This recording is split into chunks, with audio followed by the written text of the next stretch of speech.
하나님이 사랑하시는 비단동교회 성도님들, 지난 하루 동안 평안하셨습니까? 오늘 우리에게 주시는 하나님의 말씀은 마가복음 4장 26절에서 34절까지 말씀입니다. 하나님의 말씀을 함께 읽겠습니다. 또 이르시되 하나님의 나라는 사람이 씨를 땅에 뿌림과 같으니 그가 밤낮 자고 깨고 하는 중에 씨가 나서 자라되 어떻게 그리 되는지를 알지 못하느니라. 땅이 스스로 열매를 맺되 처음에는 싹이요 다음에는 이삭이요 그 다음에는 이삭의 충실한 곡식이라. 열매가 익음에 곧 낮을 대나니 이는 추수할 때가 이르렀음이라. 또 이르시되 우리가 하나님 나라를 어떻게 비교하며 또 무슨 비유로 나타낼까? 겨자씨 한 알과 같으니 땅에 심길 때에는 땅 위의 모든 씨보다 작은 것이로되 심긴 후에는 자라서 모든 풀보다 커지며 큰 가지를 내나니 공중의 새들이 그 그늘에 깃들일 만큼 되느니라. 예수께서 이러한 많은 비유로 그들이 알아들을 수 있는 대로 말씀을 가르치시되 비유가 아니면 말씀하지 아니하시고 다만 혼자 계실 때에 그 제자들에게 모든 것을 해석하시더라. 아멘. 기도하겠습니다. 사랑의 하나님 아버지, 우리에게 오늘도 주님의 말씀을 듣는 귀를 열어 주옵소서. 우리의 열린 귀와 마음에 주님의 나라의 씨앗이 심어져 100배의 열매가 맺어지는 천국의 삶을 살게 하여 주옵소서.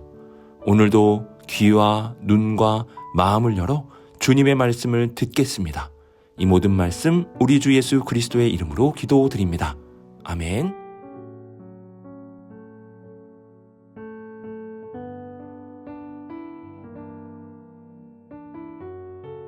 오늘 말씀은 예수님께서 하나님의 나라에 대해 알려주시는 소중한 말씀입니다.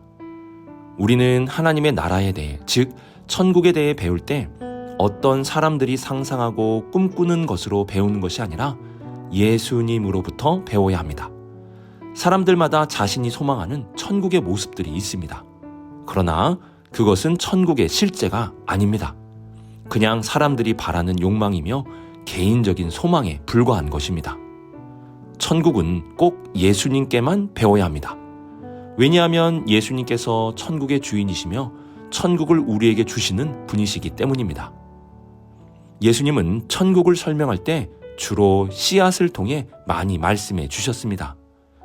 예수님의 가르침을 통해 알 수 있는 것은 씨앗과 천국에는 유사점이 많이 있다는 것입니다. 먼저 26절을 보시면 하나님의 나라는 사람이 씨를 땅에 뿌림과 같다고 말씀합니다.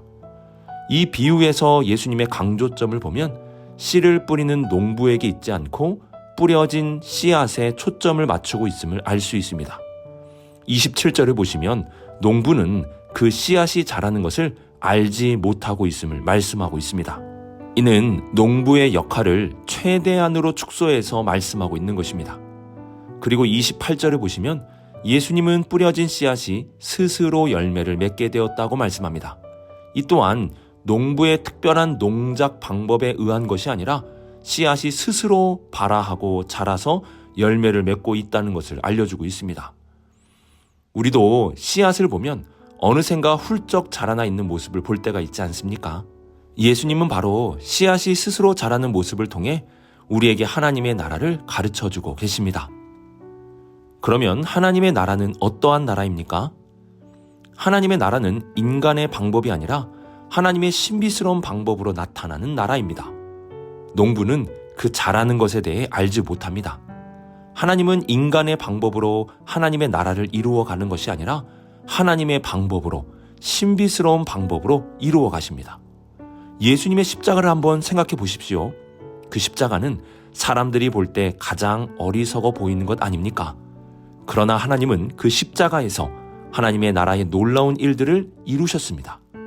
이렇게 하나님의 나라는 하나님의 신비한 방법으로 이루어지는 나라입니다. 또한 하나님의 나라는 인간의 노력으로 완성되는 것이 아니라 씨앗 자체의 능력, 즉 말씀의 능력으로 이루어지는 것임을 알 수 있습니다.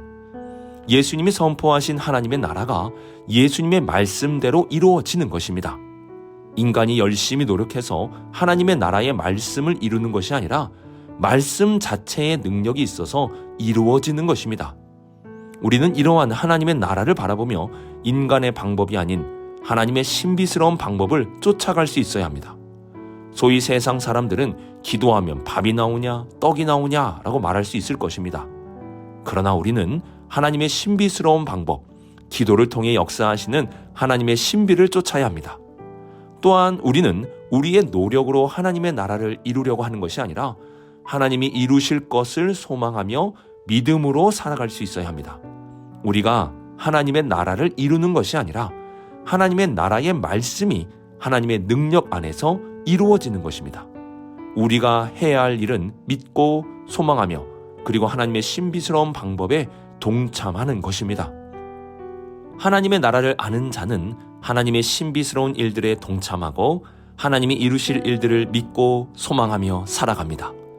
왜냐하면 하나님의 나라는 인간의 방법이 아닌 하나님의 방법으로, 인간의 노력이 아닌 하나님의 능력으로 이루어지는 나라이기 때문입니다.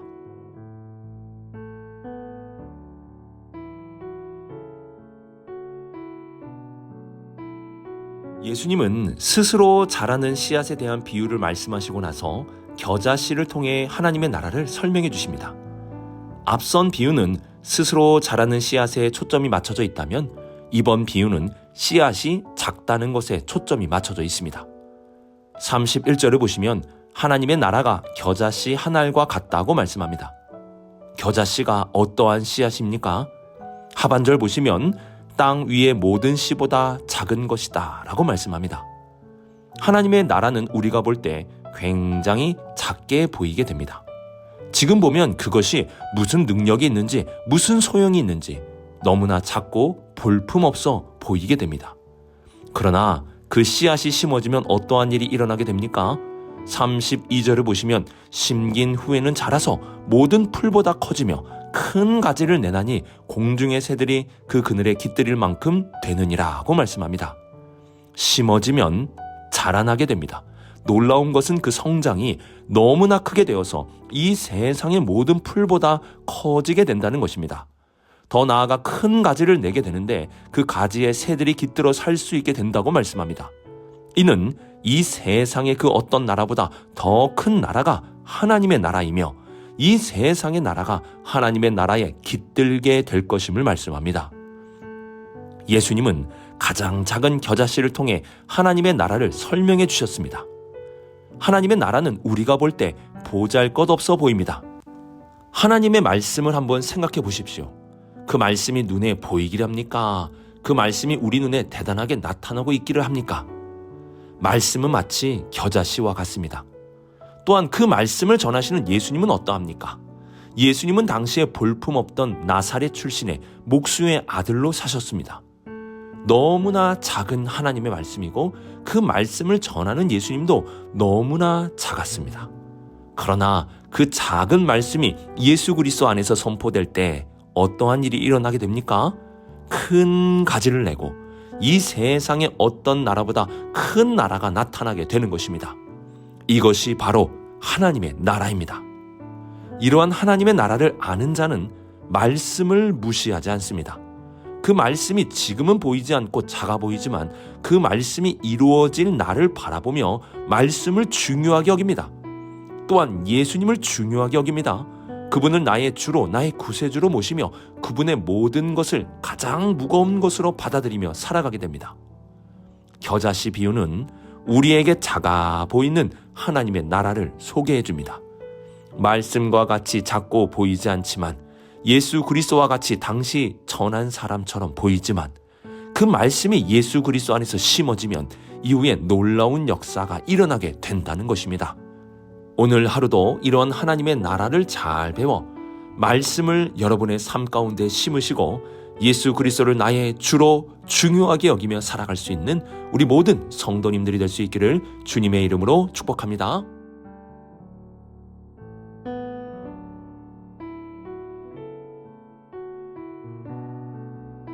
우리가 사는 세상은 작은 것을 무시합니다.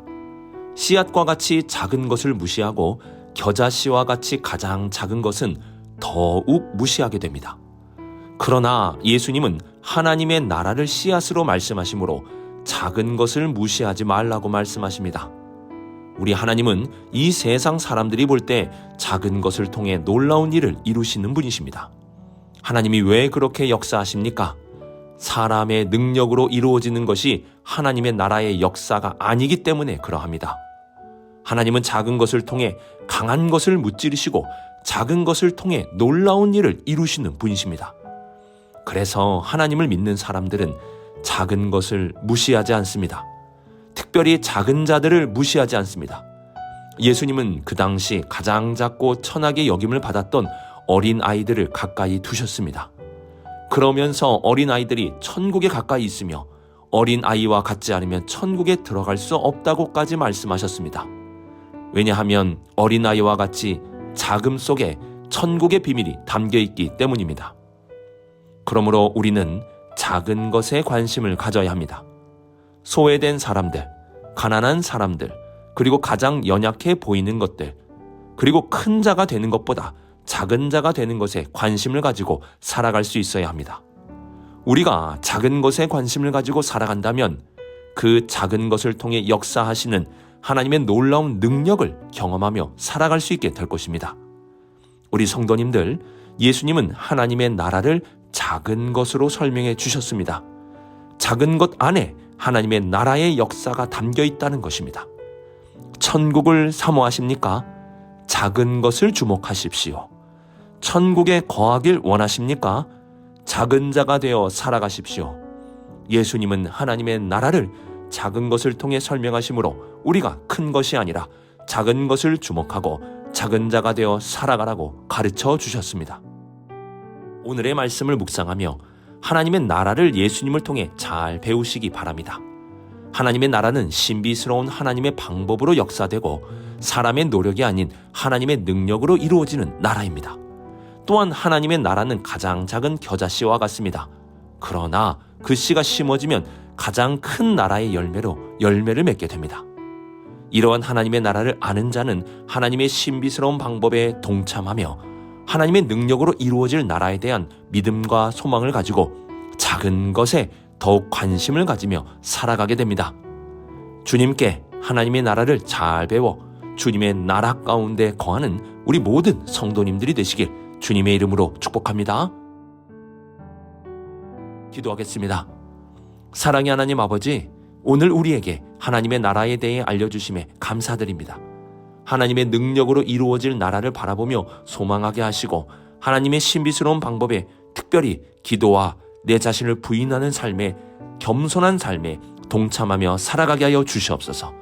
이 땅에서 큰 자가 되기보다 작은 자가 되게 하시고 큰 것보다 작은 것에 관심을 가지며 살아가는 우리 모두가 되게 하여 주옵소서. 이 모든 말씀 하나님의 아들 우리 주 예수 그리스도의 이름으로 기도드립니다. 아멘.